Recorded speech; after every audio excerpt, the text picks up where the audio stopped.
The Prime Minister is apologizing today after the Federal Ethics Commissioner found that he broke the ethics rules when he took a family vacation on the Aga Khan's private islands.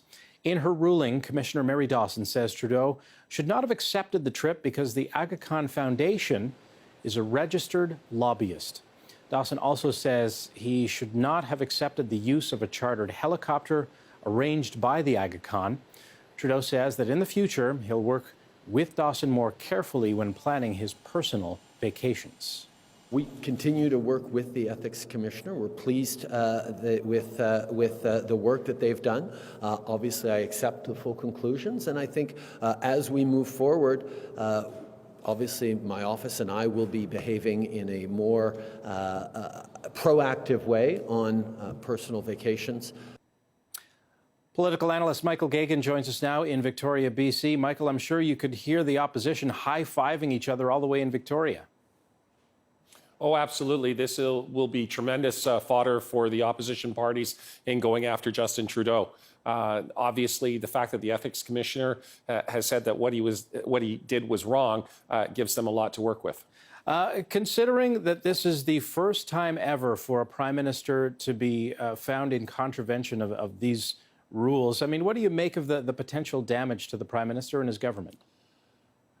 Well, I think it's embarrassing. The Aga Khan, has been a friend of the Trudeau family for quite a number of years. I think it even goes back to when his father was Prime Minister. But you also have a situation where that foundation has been the recipient of funds from the Canadian government, hence why there was a conflict here, where, you can't be taking, private trips and private vacations with people and agencies that are the recipient of taxpayer funding, as in the case here. So that's what created the problem. If the Aga Khan, hadn't received any funds from the government of Canada, I suspect it wouldn't have been as much of an issue.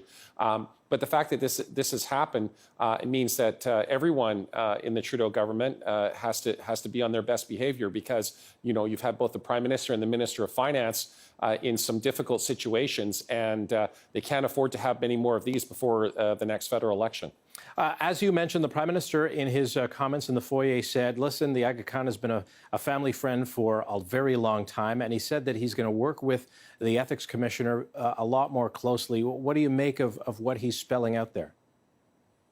Well, I think as conflict of interest and ethic rules get tightened up, it's easier and easier to run afoul of them. And so it means things like, if you're going to go visit the Aga Khan's private island, or maybe you're going to go visit, I don't know, Richard Branson's private island, you might want to run that by the Ethics Commissioner and make sure you're not going to get into any trouble.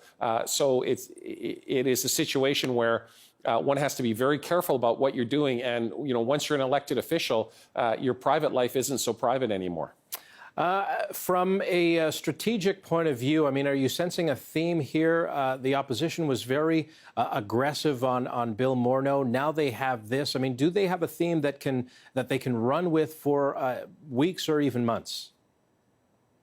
Well, Trudeau, until recently, has been tremendously popular, and it's been very frustrating for the opposition parties because, in a sense, he's been the Teflon Prime Minister. I think Morneau and the situation he got himself into, and with the help of the Canada Revenue Agency, was the first sort of breaking of that Teflon coating. This is another crack in the Teflon coating, and the opposition parties are going to keep hammering away on this and any other issue they can get their hands on, because they want to, at the very least, deny the Liberals another majority government, or for the Conservatives be in a position where they're contender for government themselves. So the opposition parties have no reason to let up, because in the absence of that, they're very concerned that the Liberals will just get another significant majority government. Another way of looking at this is that we're in the Christmas break. Parliament's taking some time off. Will people just forget about it as they carve into a turkey? I suspect it won't have the kind of impact that the controversy around Finance Minister Morneau had. I think Canadians are more willing to give the Prime Minister a mulligan on this one, but it is a little disconcerting and does create a bit of a blemish on his record, which the opposition parties will seek to exploit. The critical thing for Trudeau and his cabinet is that there aren't any more of these issues coming up, because if you start to see the Prime Minister or another member of cabinet start running afoul of the ethics commissioner and whatnot, then it'll be even easier for the opposition parties to portray this as a theme, as a problem with the governing Liberals. Political analyst Michael Geoghegan joining us from Victoria. Michael, thank you very much. Thank you.